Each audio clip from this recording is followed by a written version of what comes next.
ভারতবর্ষে জাতিভেদ প্রথা বা কাস্ট সিস্টেম মানেই কি শুধুমাত্র চারটি বর্ণ, মানে ব্রাহ্মণ, ক্ষত্রিয়, বৈশ্য, শূদ্র? এর উত্তর যদি তাই হয়, তাহলে কিভাবে বর্তমান ভারতে প্রায় 4,000-এরও বেশি জাতির উদ্ভব হলো? যদি 4,000-এরও বেশি জাতির উদ্ভব হয়ে থাকে, তাহলে যদি জাতিভেদ প্রথাকে আমরা প্রাচীন ভারতের প্রেক্ষাপটে বিচার করি বা আলোচনা করি, তাহলে দেখা যাবে যে জাতিভেদ প্রথা ভারতবর্ষে যেটা বর্তমানে টিকে আছে, সেটা না বর্ণ ব্যবস্থা, মানে পুরোটা বর্ণ ব্যবস্থাও নয়, আবার পুরোটা জাতিভেদ মানে জাতি ব্যবস্থাও নয়। এটার একটা মিশ্রণ বলা যেতে পারে। আজকের এই আলোচনাতে আমরা সেই মিশ্রণটাকেই, সেই বিষয়টাকেই আলোচনা করার চেষ্টা করব। তাহলে প্রথমে আমরা যদি সংজ্ঞাগত পার্থক্য দেখি যে বর্ণ কি এবং জাতি কি, তাহলে বর্ণ কথাটা একটা সংস্কৃত শব্দ থেকে এসেছে। বর্ণ কথাটা একটা সংস্কৃত শব্দ থেকে এসেছে, যার অর্থ হলো রং বা শ্রেণী। আমরা বর্ণ মানে গায়ের রং বা গায়ের চামড়ার রং, এক্ষেত্রেও খুব সহজভাবে আলোচনা করতে পারি।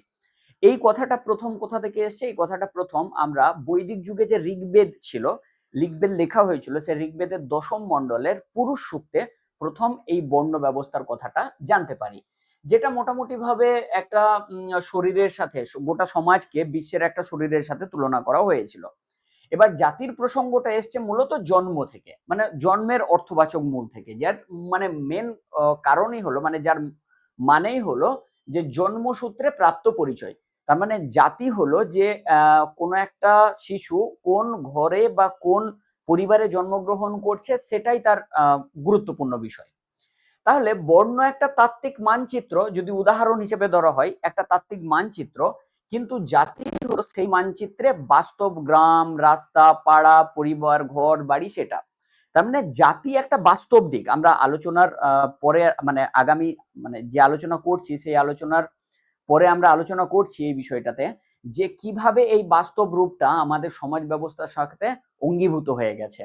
তাহলে এর যে বিভ্রান্তি, যদি তাই হয় যে বা বর্ণ যদি একটা তাত্ত্বিক রূপ হয় এবং জাতি যদি তার বাস্তব মানচিত্র হয়, তার বাস্তব বিষয় হয়, তাহলে এর বিভ্রান্তিটা কোথায় শুরু হলো? বিভ্রান্তিটা শুরু হয়েছিল ইংরেজরা যখন আমাদের ভারতবর্ষ শাসন করতে এলো, বিদেশি ইংরেজরা। সেই ইংরেজরা, ইংরেজ গবেষকরা যখন ভারতীয় সমাজ ব্যবস্থাকে বিশ্লেষণ করতে চাইলো, তখন একটা শব্দকে নিয়ে তারা বর্ণ এবং জাতি দুটোকে এক করে দিল। সেই শব্দটা কি? সেই শব্দটা হলো ক্যাস্ট। তো এই বর্ণ, এই জাতি, এই দুটোকে, এই সম্পূর্ণ দুটো আলাদা বিষয়কে একটা ইংরেজি শব্দ, একটা ইংরেজি শব্দতে তারা মিলিয়ে দিল, তারা একীভূত করে নিল। এই শব্দটা একটা পর্তুগিজ শব্দ, যার মেন অর্থ, তার বাংলা যদি করা হয় তাহলে বংশ বা জাতকে বোঝানো হয়। তাহলে এই যে পরিভাষাটা, পর্তুগিজ শব্দ, সেই পরিভাষাটাই প্রাচীন ভারতের যে আমাদের বাস্তবতা ছিল, বর্ণ ব্যবস্থা এবং জাতিভেদ প্রথা, মানে জন্মসূত্রে এবং বর্ণ, মানে বর্ণভিত্তিক গায়ের রং হিসেবে যদি দেখা যায়, তাহলে সেটা কিন্তু পুরোপুরিভাবে মেলে না। কিন্তু বর্তমানে যে আধুনিক গবেষণা হয়েছে এই প্রাচীন ভারতের বর্ণ ব্যবস্থা এবং জাতিভেদ প্রথা নিয়ে, সেই বিষয়টাকে একটা আলাদা, একটা স্পষ্টীকরণ করার চেষ্টা করা হচ্ছে, স্পষ্টকরণ করার চেষ্টা করা হচ্ছে। কিন্তু এর যে ধারণাটা তৈরি করা হয়েছে, এই যে বিভ্রান্তটা তৈরি করা হয়েছে, এর দায় কিন্তু ঔপনিবেশিক আমলের যারা সমাজ বিজ্ঞানী ছিলেন তাদেরকে। যদি আমরা দুটি কাঠামোগত পার্থক্য দেখি, তাহলে বর্ণ, যদি আমরা আগে আলোচনা করলাম যে বর্ণ একটা তাত্ত্বিক আলোচনা, তাত্ত্বিক ধারণা, যেটা ধর্মীয় গ্রন্থ মূলত ঋগ্বেদের ১০ম মণ্ডলের পুরুষ সূক্তে আলোচনা করা হয়েছে, যে ব্রহ্মার মুখ থেকে ব্রাহ্মণের জন্ম, বাহু থেকে ক্ষত্রিয় এবং উরুদেশ থেকে বৈশ্য এবং পদযুগল থেকে শূদ্রের জন্ম। তাহলে ব্রাহ্মণ মানে পুরোহিত হবে, তার জ্ঞান অর্জন করা বা জ্ঞান চর্চা করাই তার প্রধান কাজ হবে। ক্ষত্রিয় মানে যোদ্ধা হবে, শাসক হবে, যিনি রাজা হবেন, যিনি যুদ্ধ করবেন, যিনি গ্রামকে, পাড়াকে, পরিবারকে রক্ষা করবেন, দেশকে রক্ষা করবেন। বৈশ্য মূলত ব্যবসায়ী এবং কৃষক হবেন। আর শূদ্র মানে সেবাকারী শ্রেণী হবেন। এই ৪ বর্ণ ছাড়াও আরো একটা বর্ণের কথা বলা হয়, যেটা এই ৪ বর্ণের বাইরের একটা বর্ণ, সেই বর্ণটাকে বলা হয় অস্পৃশ্য। অস্পৃশ্য আমরা আলোচনার আগে আলোচনাতে আমরা এই কথাটাকে বলবো, যেটা পরবর্তীকালে অ্যাড করা হয়েছিল। তাহলে প্রধানত বর্ণ ব্যবস্থায় এই ৪ ব্যবস্থাটাকে বলা হয় ব্রাহ্মণ, ক্ষত্রিয়, বৈশ্য, শূদ্র। পরবর্তীকালে অস্পৃশ্যটাকে যোগ করা হয়েছিল। কিন্তু যদি জাতির তাত্ত্বিক কাঠামো দেখা হয়, তাহলে দেখা হবে যে সামাজিক জাতি একটা সামাজিক গোষ্ঠী, যার হাজার হাজার বিভাগ আছে। মানে কতটা এক্স্যাক্টলি কত সংখ্যক জাতিগোষ্ঠীর উদ্ভব ভারতবর্ষে তৈরি হয়েছে সেটা এক্সাক্ট সংখ্যা বলা খুব মুশকিল। যেমন তার মধ্যে যে জাতিগুলো তৈরি হয়েছে তার মধ্যে তিনটে জাতিগোষ্ঠী সেটা গুরুত্বপূর্ণ, একটা কান্যকুব্জ, একটা গৌড়ীয় ব্রাহ্মণ, একটা কান্যকুব্জ ব্রাহ্মণ, একটা দ্রাবিড় ব্রাহ্মণ। আবার ক্ষত্রিয় বর্ণের মধ্যেও তিনটে ক্ষত্রিয় জাতি তৈরি হয়েছে, একটা রাজপুত ক্ষত্রিয়, দুই মারাঠা ক্ষত্রিয় আর তিন জাট ক্ষত্রিয়। বৈশ্যদের মধ্যেও আমি তিনটের উদাহরণ দিচ্ছি, এরকম অনেক আছে। বৈশ্য বর্ণের মধ্যে যে জাতিগুলোর উদ্ভব হয়েছে একটা হলো আগারওয়াল, দুই মারোয়ারি আর তিন কুম্বি, এছাড়াও আরো আছে। শূদ্র এবং অস্পৃশ্যদের যদি জাতিগত কাঠামোকে ব্যাখ্যা করা হয় সেটা গুণে শেষ করা যাবে না। অসংখ্য জাতি কাঠামো শূদ্র এবং অস্পৃশ্যদের মধ্যে আছে। তার মানে বাস্তবিক ভাবে যদি আমরা জাতির বাস্তব কাঠামোকে আলোচনা করি তাহলে দেখা হবে যে প্রত্যেকটি অঞ্চলে আলাদা আলাদা জাতির অস্তিত্ব আছে। যদি ব্রাহ্মণ হয়, পূর্ব ভারতের ব্রাহ্মণ হয় তাহলে তার একটা আলাদা জাতি, দক্ষিণ ভারতের ব্রাহ্মণদের আলাদা জাতি, আবার পশ্চিম ভারতের ব্রাহ্মণদের আলাদা জাতি। সেই রকম যদি বৈশ্যদের কথা বলি, পশ্চিম ভারতের বৈশ্যদের আলাদা জাতি কাঠামো।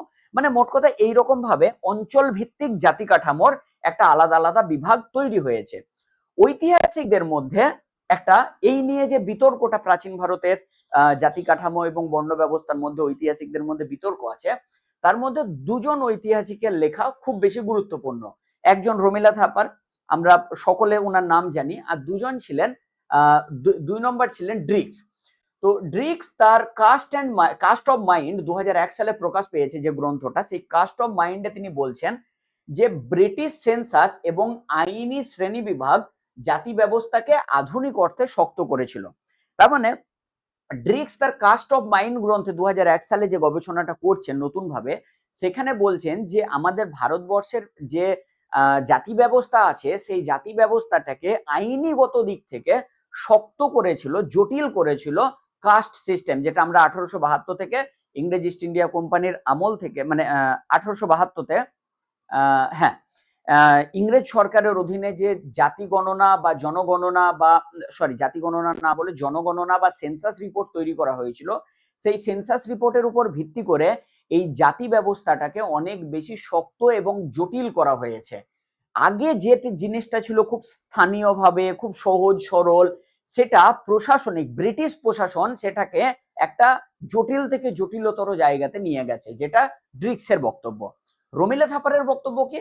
রমিলা থাপার এর মতে যে মহাভারতেও বর্ণ পরিবর্তনের উদাহরণ আছে। যদি কোনো একটা মানুষ ব্রাহ্মণ হয়ে থাকে তার পুত্র ক্ষত্রিয় হচ্ছে, কোনো একটা মানুষ যদি ক্ষত্রিয় হয়ে থাকে তার পুত্র ব্যবসা বাণিজ্য করছে।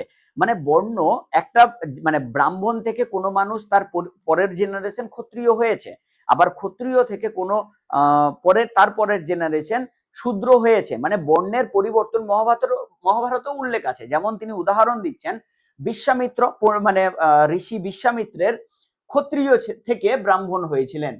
তিনি বিশ্বামিত্র প্রথমে ক্ষত্রিয় ছিলেন, পরে ব্রাহ্মণ হয়েছিলেন। এরকম এইরকম পার্থক্য, মানে একটা বর্ণ থেকে আর একটা বর্ণের পরিবর্তনের উদাহরণ মহাভারতে আছে, এটা রমিলা থাপারের বক্তব্য। যেমন মনুস্মৃতিতে, কিন্তু মানে এটা মহাভারত পর্যন্ত ছিল, কিন্তু যখন মনুস্মৃতি লেখা হলো, এই মনুস্মৃতির সময়কাল খ্রিস্টপূর্ব 200 থেকে খ্রিস্টীয় 200 শতক পর্যন্ত, এই সময়কালকে বলা হয়। রমিলা থাপারের বক্তব্য অনুসারে এই জন্ম নির্ধারণটাকে আরো বেশি কঠোর করে তুললো। মনুস্মৃতি যখন লেখা হলো তারপর থেকে কোনো একটা মানুষ একটা বর্ণ থেকে আর একটা বর্ণে পরিবর্তন করতে পারতো না। এই বিষয়টাকে মনুস্মৃতি অনেক বেশি জটিল এবং অনেক বেশি কঠোর নিয়মের মধ্যে, আওতার মধ্যে নিয়ে এলো। তারপর থেকে জাতি হয়ে উঠলো প্রধান পরিচয়, তার আগে বর্ণ ব্যবস্থায় ছিল মূল বিষয়। তাহলে যদি রমিলা থাপারের বক্তব্য এবং ড্রিক্সের বক্তব্যকে আমরা মেনে চলি, তাহলে বলা হবে যে প্রাচীন ভারতে মহাভারত যখন হচ্ছে, প্রাচীন ভারতে তখনও পর্যন্ত মহাভারত যখন লেখা হচ্ছে বা মহাভারতের যে সময়কাল, সেই সময়কাল পর্যন্ত মোটামুটি ভাবে একটা বর্ণ থেকে একটা বর্ণে মানুষ রূপান্তরিত বা পরিবর্তিত হতে পারত, তার ইচ্ছের উপর নির্ভর করতো সেটা। কিন্তু মানে ঋগ্বৈদিক যুগে হতো, পরবর্তী বৈদিক যুগেও হতো, পরবর্তীকালেও হয়েছে। কিন্তু যখন মনুস্মৃতি লেখা হচ্ছে তারপর থেকে জাতি ব্যবস্থাটাই গুরুত্বপূর্ণ হয়ে উঠলো। আর জাতি ব্যবস্থাটা অনেকটা পেশার উপর নির্ভর করে হতো। বর্ণ ব্যবস্থাটা অনেকটা গায়ের চামড়া বা আমার পুত্র জন্মগ্রহণ করছে ব্রাহ্মণ, তো সেই হিসাবে হতো। ড্রিক্স আরো পরবর্তীকালে রমিলা থাপার প্রাচীন ভারতের প্রেক্ষাপটে জাতি ব্যবস্থাকে উল্লেখ করেছে। ড্রিক্স আধুনিক ভারতে বিশেষ করে ইংরেজ আমলের প্রেক্ষিতে বিষয়টাকে আলোচনা করেছে। তাই ড্রিক্সের বক্তব্য অনুসারে যে ব্রিটিশ সরকার যখন সেন্সাস রিপোর্ট করলো, জনগণনা করলো, তখন এই বিষয়টাকে আরো বেশি জটিল করলো। যদি আমি তাত্ত্বিক পার্থক্যের কথা যাই, তাত্ত্বিকভাবে যদি পার্থক্য, যদি আমি এর আগে কাঠামোগত পার্থক্য দেখলাম, যদি তাত্ত্বিকভাবে পার্থক্য দেখি তাহলে বর্ণ একটা শাস্ত্রীয় কাঠামো, জাতি কিন্তু একটা বাস্তব কাঠামো। বর্ণ শাস্ত্রীয় কাঠামো হলেও জাতি কিন্তু বাস্তব কাঠামো। ব্রাহ্মণরা বিদ্যা চর্চা করে, যজ্ঞ করে, ধর্ম পালন করে, ঠিক আছে।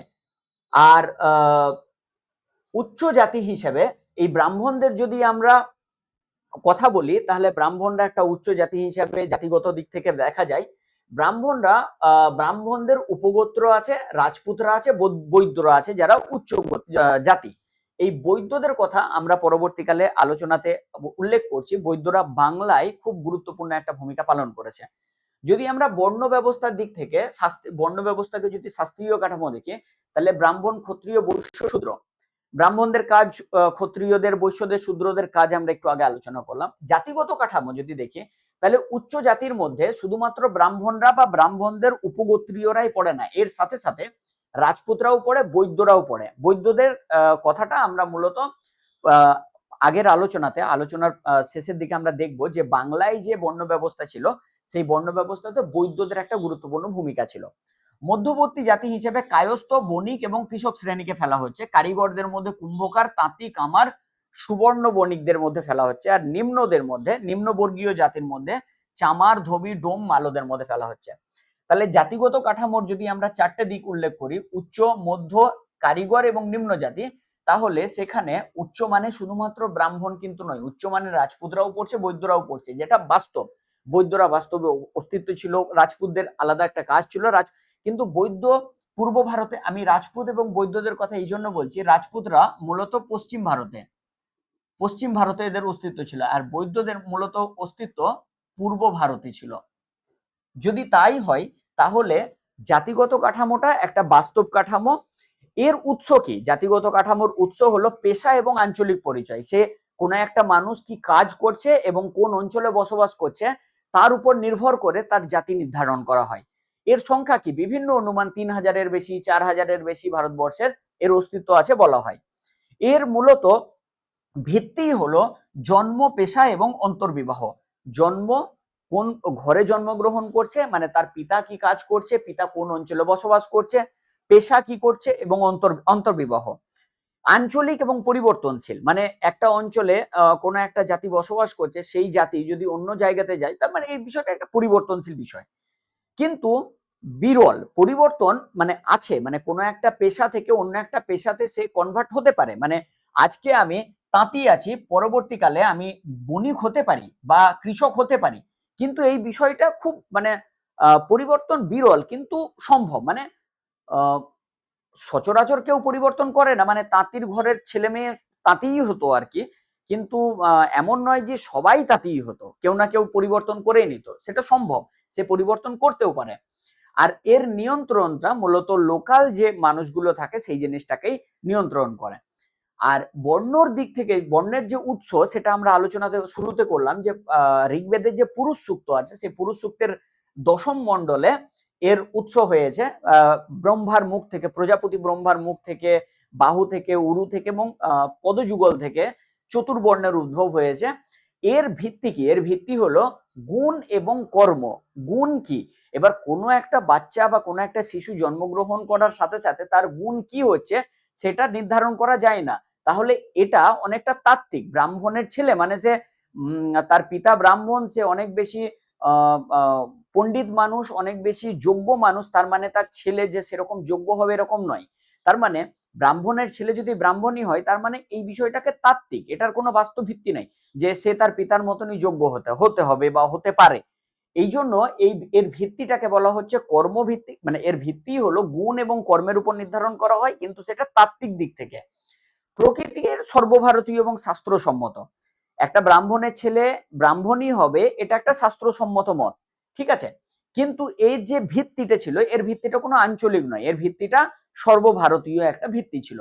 এটার পরিবর্তনশীল কিন্তু খুব সীমিত, মানে নেই বললেই চলে। আমি বলেছি যে মনুস্মৃতি রচনা হওয়ার পর থেকে এর পরিবর্তন জাস্ট বিরল। মনুস্মৃতি রচনা হওয়ার আগে থেকে, মনুস্মৃতি রচনা হওয়ার আগে ব্রাহ্মণ থেকে কেউ ক্ষত্রিয়, কেউ ক্ষত্রিয় থেকে ব্রাহ্মণ বা ক্ষত্রিয় থেকে বৈশ্য, এই পরিবর্তনটা সম্ভব ছিল। কিন্তু মনুস্মৃতি রচনার পর থেকে এই পরিবর্তনটা মোটামুটি ভাবে খুব কম দেখা যায়। তাহলে যদি একটা পার্থক্য দেওয়া হয়, যদি বর্ণকে আমি একটা সংবিধানের কথা বলি, সংবিধানের সাথে তুলনা করি, তাহলে জাতিকে, বর্ণকে যদি একটা সংবিধানের সাথে তুলনা করি, সংবিধান, দেশের সংবিধান, তাহলে তার চারটি ভাগ আছে, সেই সংবিধান বা সেই কাগজের বা সেই সংবিধানের চারটি ভাগ আছে। এবার জাতি হলো সেটি যেটি আমাদের দেশের রাজনৈতিক দলের কথা বলা যেতে পারে, আমাদের দেশের বিভিন্ন প্রশাসনিক কাঠামোর কথা বলা যেতে পারে, আমাদের দেশের পার্লামেন্টের কথা বলা যেতে পারে, আমাদের দেশের পাড়া, গ্রাম বা রাজ্যের কথা বলা যেতে পারে, যেটার অস্তিত্ব আছে, যেটা বাস্তব। আর সংবিধান এবং পুরোটাই চলো সংবিধানের মতো করে, এই হিসাবে একটা উপমা দেওয়া যেতে পারে। এর উৎপত্তি কোথায়? এর উৎপত্তি হলো যে খ্রিস্টপূর্ব, আনুমানিক খ্রিস্টপূর্ব ১৫০০ থেকে ১৫০০ থেকে ৫০০ অব্দ পর্যন্ত এই বর্ণ ব্যবস্থার উদ্ভব। দশম মণ্ডলের পুরুষ সূক্তে বলা হয়েছিল যে ব্রহ্মার মুখ থেকে, বাহু থেকে, উরু থেকে আর পদযুগল থেকে ৪ বর্ণের বা চতুর্বর্ণের উদ্ভব হয়েছে। এবার ২০০৫ সালের একটা গবেষণাতে দেখা যাচ্ছে যে প্রাথমিকভাবে যে বৈদিক যুগের বর্ণ বিভাজন ছিল, সেটা মূলত পেশাভিত্তিক ছিল। ব্রাহ্মণরা কাজ করবে পুরোহিত হিসাবে, ক্ষত্রিয়রা দেশ রক্ষা করবে, বৈশ্যরা ব্যবসা বাণিজ্য করবে, আর পদযুগলরা মানে শূদ্ররা সেবা করবে, মানে সেবার বিষয়ে সেবার সঙ্গে যুক্ত থাকবে। কিন্তু দেখা গেল, কিন্তু এটা কঠোর ছিল না। ২০০৫-এর যে গবেষণা, সেই গবেষণাতে দেখা যাচ্ছে যে সেটা খুব বেশি বংশগত ছিল, কিন্তু সেটা খুব বেশি কঠোর ছিল না। মনুস্মৃতি যখন রচনা হচ্ছে, মনুস্মৃতি রচনা হওয়ার পর এই বর্ণ ব্যবস্থাটাই অনেক বেশি কঠোর হয়ে যাচ্ছে। তার মানে যা বর্ণ ব্যবস্থাকে জাতি ব্যবস্থাতে রূপান্তর করা এবং সেটার পরিবর্তন অকল্পনীয় করে দেওয়ার মূল যে লেখাটা পাওয়া যায়, ধর্মশাস্ত্র পাওয়া যায়, স্মৃতিশাস্ত্র বলা যায়, সেটা ছিল মনুস্মৃতি, যার রচনার সময়কাল নিয়ে মানে বিতর্ক আছে। যেমন খ্রিস্টপূর্ব ২০০ অব্দ থেকে ২০০ খ্রিস্টীয় পর্যন্ত রমিলা থাপারের বক্তব্য।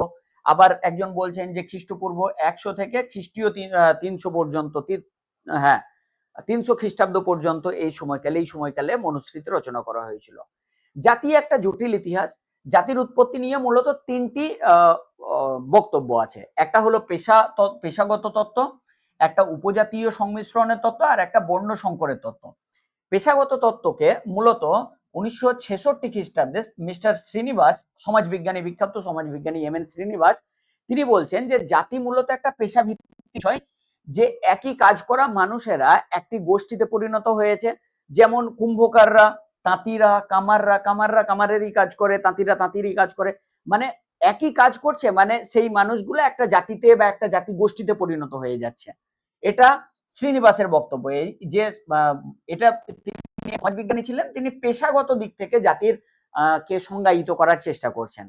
উপজাতীয় সংমিশ্রণের তত্ত্ব রমিলা থাপার বলছেন ২০০৪ সালে। তিনি বলছেন যে অনেক জাতির উৎস বহিরাগত উপজাতি গোষ্ঠী, যেমন হুনরা এসছে আমাদের ভারতবর্ষে, শকরা এসছে, ক্ষত্রপরা এসছে, আবার পরবর্তীকালে মুসলমানরা এসেছে, তার মুসলমানদের আসার আগেও আর্যরা এসছে বাইরে থেকে। কোনো কোনো তত্ত্বে মনে করা হয় যে আর্যরা বাইরে থেকেই এসেছে। তো এই যে বহিরাগত উপজাতি যে গোষ্ঠীগুলো ছিল, যারা ধীরে ধীরে হিন্দু সমাজ কাঠামোয় স্থান পেয়েছে, তারা তো প্রথমে হিন্দু ছিল না, যেমন হুনরা হিন্দু ছিল না, শকরা হিন্দু ছিল না, ঠিক আছে। তো আবার ক্ষত্রবরা, পহল্লবরা, এরা হিন্দু ছিল না। যারা বাইরে থেকে এসেছে তারা পরবর্তীকালে আমাদের ভারতবর্ষের যে হিন্দু সমাজ ব্যবস্থা ছিল, তারা স্থান পেয়েছে। তার ফলে একটা মানে একটা উপজাতীয় গোষ্ঠী তৈরি হয়েছে, যেটা রমিলা থাপারের বক্তব্য, মানে একটা সংমিশ্রণ ঘটেছে বাইরে থেকে আগত গোষ্ঠী এবং এখানকার যে গোষ্ঠী আছে, সেই গোষ্ঠীর মধ্যে একটা সংমিশ্রণ হয়েছে, যেটা ২০০৪ সালে রমিলা থাপার বলেছেন। আর বর্ণ সংকরের তত্ত্ব মনু থেকে বলা হয়, মনুস্মৃতি থেকে জানা যায়। তিনি মনুস্মৃতিতে বলা হচ্ছে যে বিভিন্ন বর্ণের মিশ্র সন্তান থেকে জাতির সৃষ্টি হয়েছে। বিভিন্ন বর্ণের মিশ্র সন্তান মানে আমি যদি ব্রাহ্মণ, ক্ষত্রিয়, বৈশ্য আর শূদ্র এই 4 বর্ণের কথা বলি, ব্রাহ্মণের মেয়ে ক্ষত্রিয়র ছেলের সাথে বিবাহ হলো, আবার ক্ষত্রিয়র মেয়ে বৈশ্যর ছেলের সাথে বিবাহ হলো, বৈশ্যর মেয়ে শূদ্র ছেলের সাথে বিবাহ হলো। তাহলে এই যে বিভিন্ন বর্ণের সাথে বিবাহ হলো, তার ফলে তৈরি কি হচ্ছে, একটা সংকর তৈরি হচ্ছে। আরো সংকর তৈরি হবে যদি আমি ব্রাহ্মণের ছেলে বা মেয়ে, ক্ষত্রিয়র ছেলে বা মেয়ের মধ্যে যে সন্তান তৈরি হবে, এবং শূদ্র ছেলে আর মেয়ের মধ্যে যে সন্তান তৈরি হবে, তাদের মধ্যে যখন বিবাহ হয়ে তাদের যে সন্তান তৈরি হবে, সেটা একটা বর্ণ সংকরের তৈরি হচ্ছে। তার মানে সে না ব্রাহ্মণ হচ্ছে না শূদ্র হচ্ছে, একটা সংকর বর্ণের তৈরি হচ্ছে। মনুস্মৃতিতে মনু লিখছেন যে মিশ্র সন্তান থেকেই এই জাতির উদ্ভব হয়েছে। যদিও আধুনিক ঐতিহাসিকরা এই বক্তব্যকে অতটা মেনে নেন না, ওই বক্তব্যকে সমালোচনা করেন। এবার যদি আমি যুগ ভিত্তিক আলোচনা করি, ইতিহাসের ক্রোনোলজিক্যালি দিক থেকে আলোচনা করি, তাহলে দেখা যাবে যে খ্রিস্টপূর্ব 1500 অব্দ থেকে 600 বা 500 অব্দ পর্যন্ত, যেটা বৈদিক যুগের সময়কাল, সেখান খ্রিস্টপূর্ব 6ষ্ঠ শতক পর্যন্ত যদি বৈদিক যুগের সময়কাল আমি দেখি, তাহলে বৈদিক যুগের সময়কালে বর্ণ ছিল সহজ এবং সরল, এবং সেটা ছিল পেশাগত। কোনো মানুষ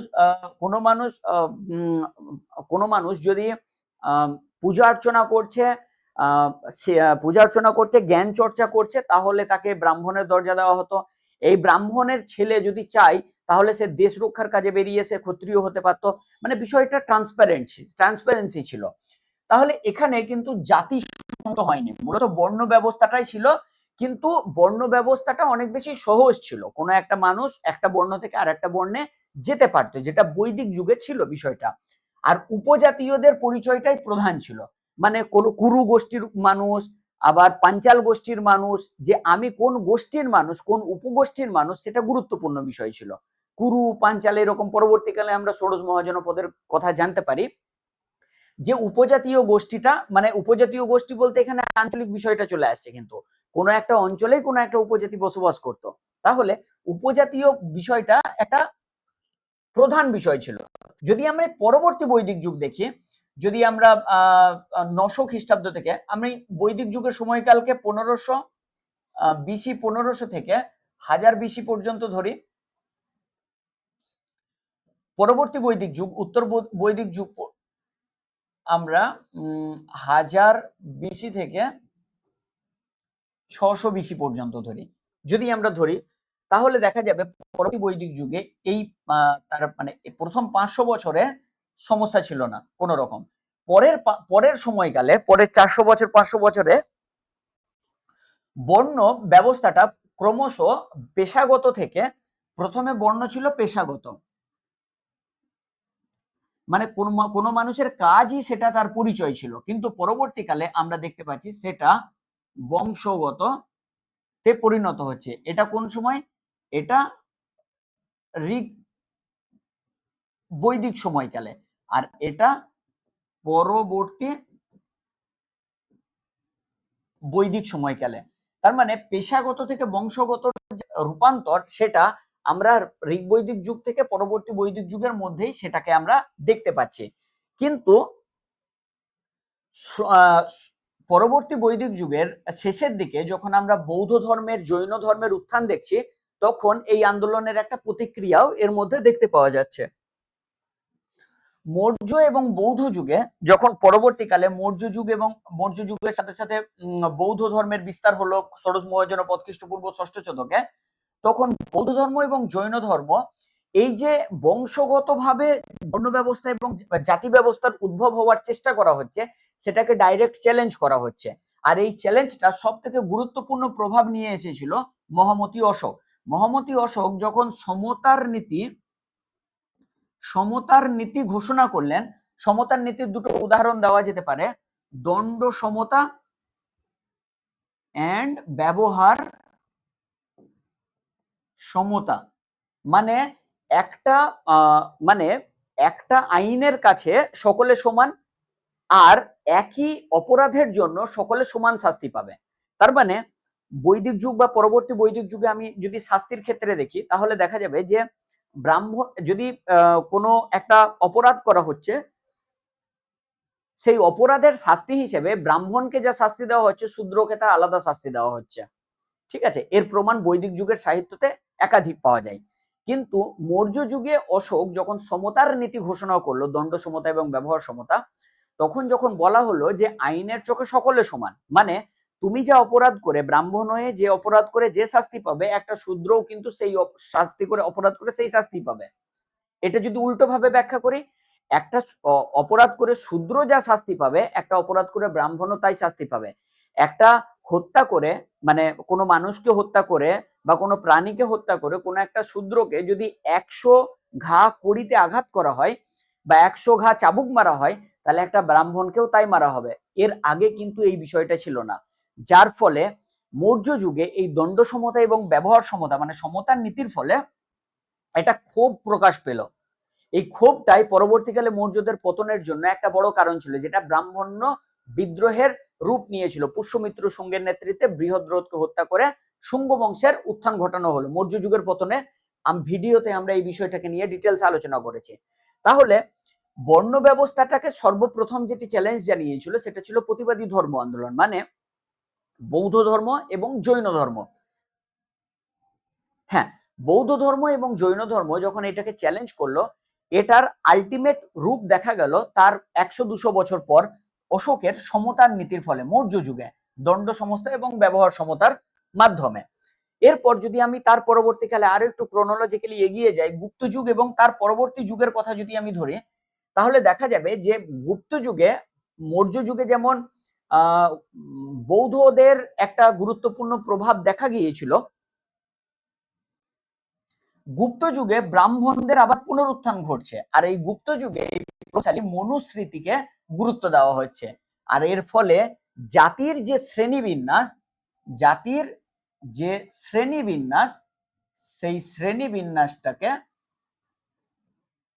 কঠোরভাবে সমাজ ব্যবস্থাতে আরোপ করা হচ্ছে। একটা দৃঢ় ভিত্তি পাওয়া যাচ্ছে। পরবর্তীকালে, গুপ্ত যুগের পরবর্তীকালে আমরা জানি যে বিভিন্ন আঞ্চলিক শক্তি বিভিন্ন জায়গাতে স্বাধীনভাবে শাসন করতে শুরু করেছিল, মানে বিভিন্ন আঞ্চলিক শক্তির উত্থান ঘটেছিল। কোনো গুপ্ত যুগের পতনের পর কোনো রকম ভাবে কেন্দ্রীয় শক্তির অস্তিত্ব দেখা যায়নি। তার মানে গুপ্ত যুগের পর যখন নতুন আঞ্চলিকভাবে একটা বিভিন্ন জায়গাতে বিভিন্ন শক্তির উত্থান হচ্ছে, তখন একটা বৈচিত্র্য দেখা গেল। সেই বৈচিত্র্যটা নতুন পেশা জাতিগতি উদ্ভব হলো এবং ভূমিসত্ত্ব ও জাতি সংযুক্ত তৈরি হলো। তার মানে কোনো একটা অঞ্চলে যদি কোনো একটা জাতিগোষ্ঠীর উদ্ভব হচ্ছে, বিভিন্ন আঞ্চলিক শক্তির উত্থানের ফলে বিভিন্ন অঞ্চলে যখন বিভিন্ন আঞ্চলিক শক্তি শাসন করছে, তখন সেই অঞ্চলের পেশাগত দিক থেকে এক এক ধরনের জাতির উদ্ভব হলো। সেই জাতিগুলোই পরবর্তীকালে একটা নতুন পেশা জাতির উদ্ভব করলো, যেটা প্রায় মুসলমানদের ভারতবর্ষে আসার আগে পর্যন্ত চলেছিল। তার মানে দেখা গেল যে বৈদিক যুগ এবং পরবর্তী বৈদিক যুগের সময়কালে দেখা গেল যে বর্ণ ব্যবস্থার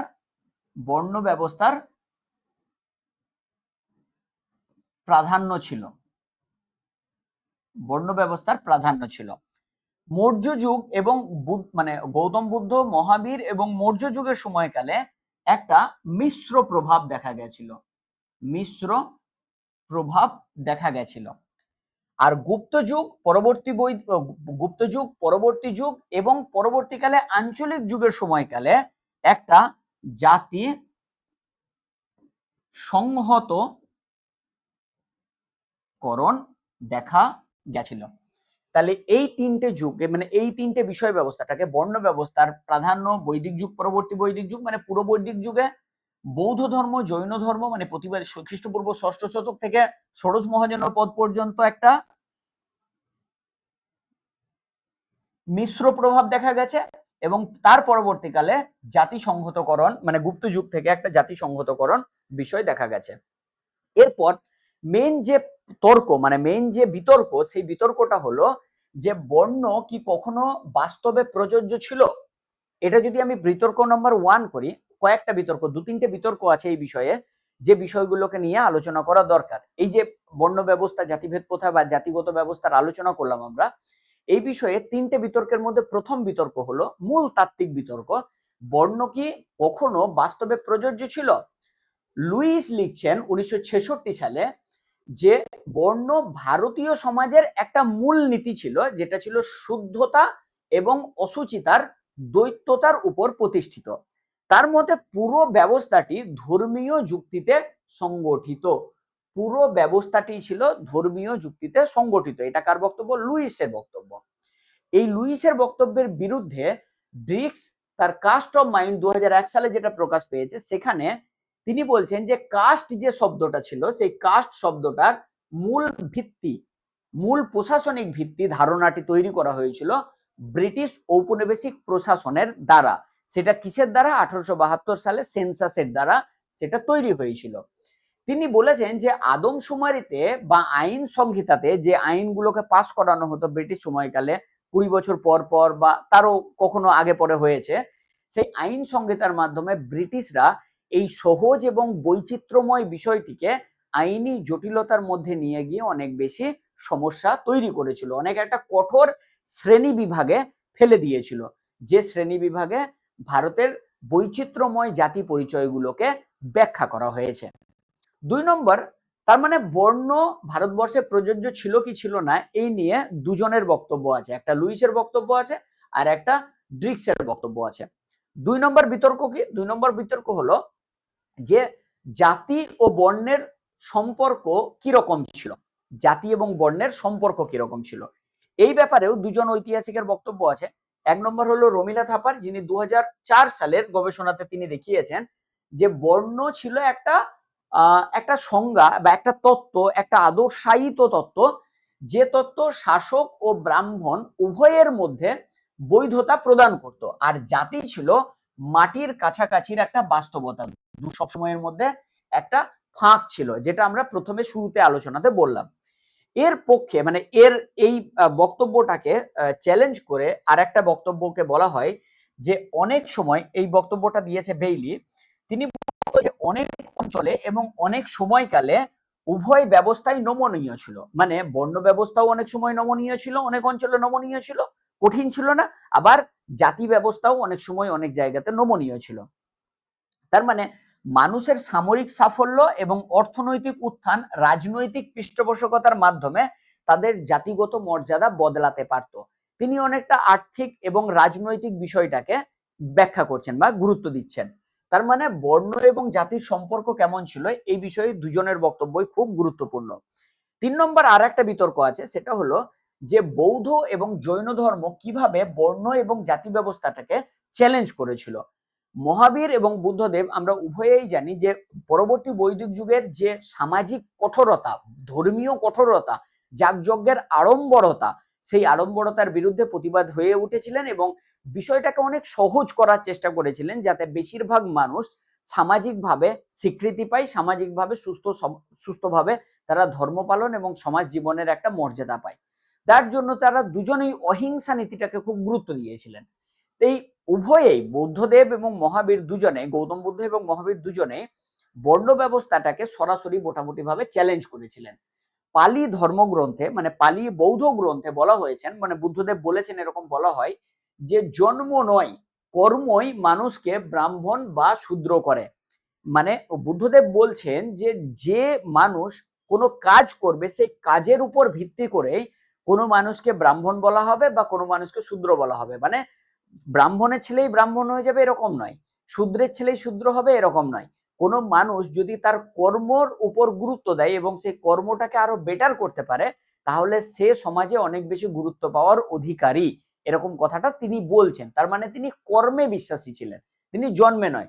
কিন্তু রমিলা থাপারের বক্তব্য হলো যে বুদ্ধদেব এই কথাগুলো বলেছেন ঠিক আছে, কিন্তু বুদ্ধদেবের যে বৌদ্ধ সংঘগুলো ছিল, সেই বৌদ্ধ সংঘগুলোর মধ্যেও এই পার্থক্য বা এই তফাৎটা দেখা গেছে। মানে বর্ণভেদ বা জাতিভেদের কথাটা বৌদ্ধ সংঘগুলোতেও সম্পূর্ণভাবে যে অদৃশ্য হয়ে গেছিল এরকম নয়, কখনো কখনো দেখা গেছিল। ঠিক আছে, এরপর আমরা এটা সর্বভারতীয় প্রাচীন ভারতীয় প্রেক্ষাপটে আলোচনা করলাম। প্রাচীন বাংলার প্রেক্ষাপটে যদি আমরা এই বর্ণ ব্যবস্থা এবং জাতি ব্যবস্থাটাকে আলোচনা করি, তাহলে সেম জিনিস দেখা যাবে, শুধু কিছু জিনিস আলাদা হবে। বাংলাকে কেন গুরুত্বপূর্ণ সেটা আমরা আলোচনা শেষে বলছি। যে বর্ণ ব্যবস্থাটাকে সেম সেম জিনিস আদর্শ, মানে ব্রাহ্মণ, ক্ষত্রিয়, বৈশ্য, শূদ্র, মূলত ঋগ্বেদের পুরুষ সূক্ত থেকে আলোচনা করা হয়েছে। কিন্তু বাংলার সমাজ কাঠামোতে জাতি ব্যবস্থাটাকে, তার সংজ্ঞা একই হলেও সেটা বাস্তব রূপ, সেটা পেশাগত, সেটার অনেক ভাগ আছে, এটা বলা হলেও তার জাতিগত কারণ বা জাতিগত উত্থান এর বিষয়টা কিন্তু আলাদা। যে আলাদা, যেমন পূর্ব বাংলাতে, বিশেষ করে বাংলায় কায়স্থ বলে এক ধরনের জাতির কথা উল্লেখ পাওয়া যায়, যারা মূলত প্রশাসন ব্যবস্থার সাথে যুক্ত ছিলেন। এটা কিন্তু পশ্চিম ভারতে বা দক্ষিণ ভারতে বা উত্তর ভারতে এদের কথা নেই, শুধু পূর্ব ভারতে মানে বাংলাতেই শুধুমাত্র এর অস্তিত্ব আছে। বৈদ্যদের কথা জানা যায়, যারা মূলত চিকিৎসার সাথে যুক্ত ছিলেন। সুবর্ণ বণিক বা তাঁতির কথা জানা যায়, যারা মূলত বাণিজ্যের সাথে যুক্ত ছিলেন। নমশূদ্র বা চণ্ডালের কথা জানা যায়, যারা সমাজের প্রান্তিক মানুষ হিসেবে পরিচিত। আর রাঢ়ী বা বারেন্দ্র ব্রাহ্মণ সম্পর্কে আর একটা জানা যায়, এই বর্ণ ব্যবস্থার বর্ণের ভেতরের একটা বিভাজন, যেটা একই বর্ণের ভিন্ন জাতি মূলত আঞ্চলিক বিভাজনের ক্ষেত্রে এদেরকে দেখা যায়। এই যে কথাগুলো বলা হচ্ছে, কায়স্থ, বৈদ্য, তাঁতি বা সুবর্ণ বণিক, নমশূদ্র বা চণ্ডাল, বারেন্দ্র ব্রাহ্মণ বা রাঢ়ী ব্রাহ্মণ, এই কথাগুলো আমরা জানতে পারি সন্ধ্যাকর নন্দীর রামচরিতে, আবার পাল যুগের ত্রাম্য শাসনে এবং আর্য শাস্ত্রতে জানতে পারি। মানে মূলত এই যে জাতি ব্যবস্থার ভাগটা আমরা জানতে পাচ্ছি, সেটা জানতে পাচ্ছি অষ্টম শতকে, অষ্টম অষ্টম শতকের লেখায়, অষ্টম থেকে নবম শতকের লেখায়। মানে এই সময়কালে বাংলাতে কারা শাসন করত? পাল রাজবংশ, পাল রাজবংশের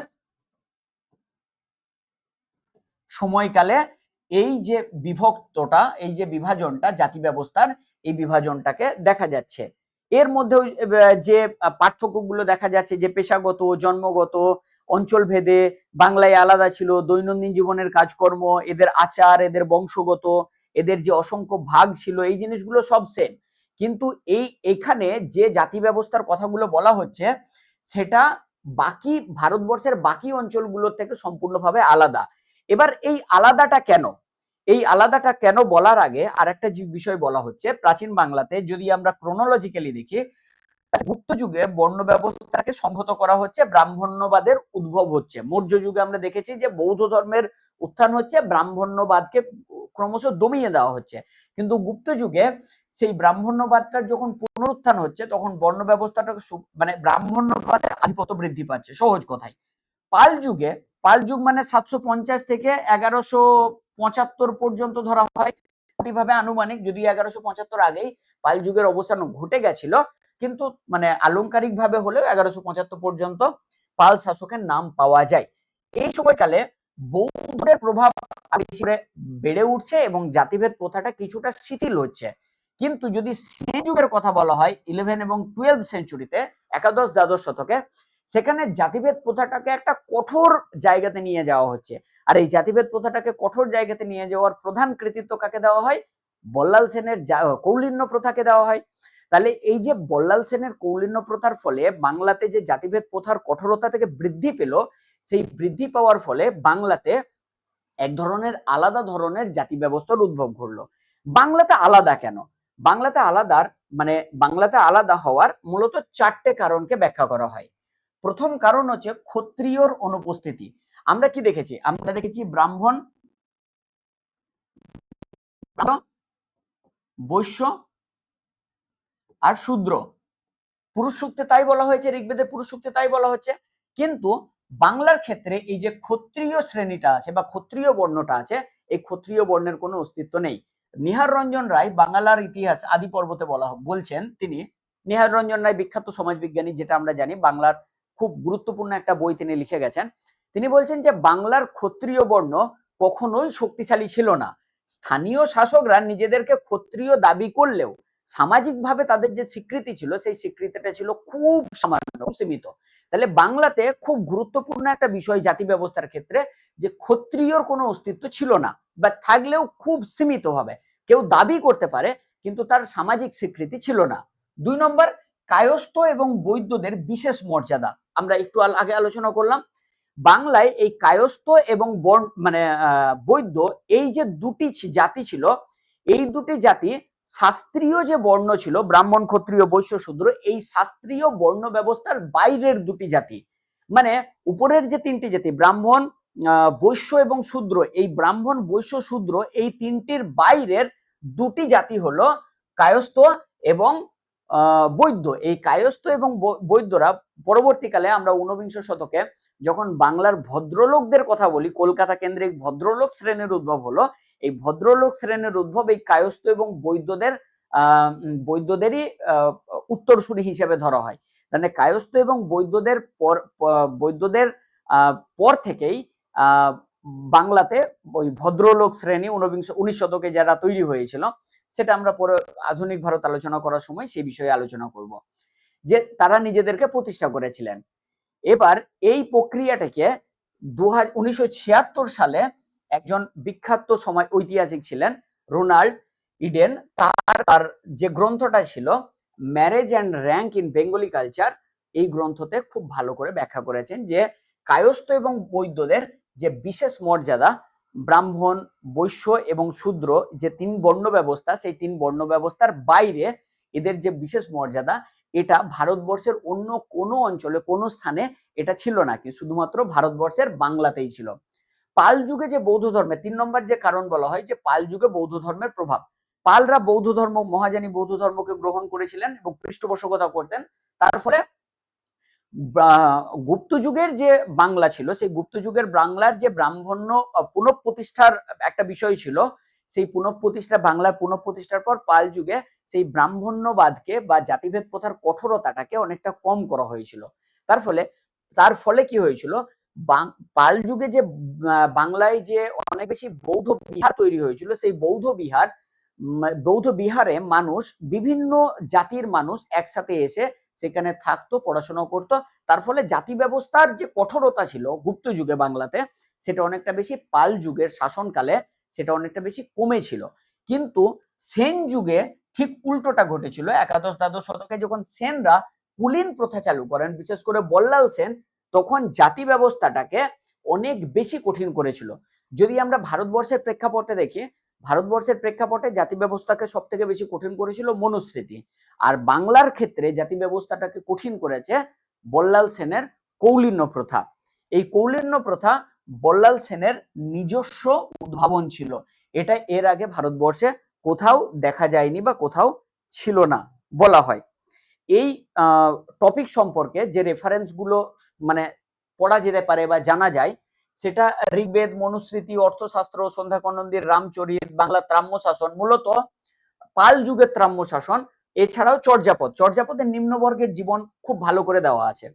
আর সেকেন্ডারি সোর্সের মধ্যে এখানে যে স্ক্রিনে যে গ্রন্থগুলোর নাম দেওয়া আছে, সেটা তোমরা ভিডিওটা পজ করে তোমরা অবশ্যই দেখে নিতে পারো।